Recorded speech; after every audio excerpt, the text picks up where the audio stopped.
Well, Senator Chuck Schumer says the odds are growing now for Western New York to land a major grant from the so-called Build Back Better Fund. And good evening once again, I'm Scott Levin. And I'm Mary Alice Demler. Now, if it comes to pass, the region would be one of a select few across the country to be awarded up to $100 million. That's a lot of money. Channel 2's Dave McKinley has more tonight about what the money might do.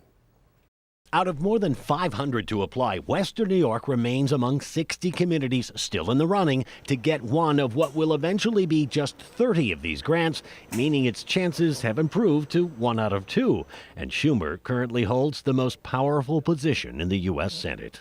Besides your considerable clout in your role as the Senate Majority Leader, what makes you think we stand a chance here? We have great skill set here.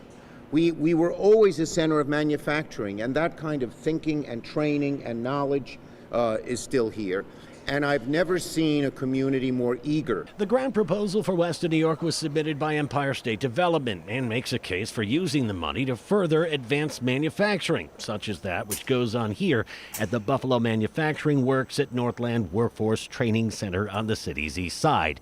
And while it's hardly something that someone who has represented New York, including Buffalo, in the U.S. Senate for more than 20 years might boast about, he says the region's high needs also gives us a leg up in all of this. So do our relatively high poverty rates around here and high unemployment rates work in our favor? The high poverty rate does work in its favor, particularly because both grants, part of the grants is training people who had been impoverished into good-paying middle-class jobs. According to Schumer, landing one of these grants sets the region up for an even bigger prize, which would be getting one of only 10 $1 billion USICA grants to create a regional tech hub. The USICA bill has to pass, and then they have to set up the process to choose the billion-dollar tech hubs. But again, I am going to use everything I got to choose Western New York. Schumer says if the area were to be awarded that kind of money, he'd push to have the tech hub built in the still largely vacant Stamp Industrial Park in Genesee County.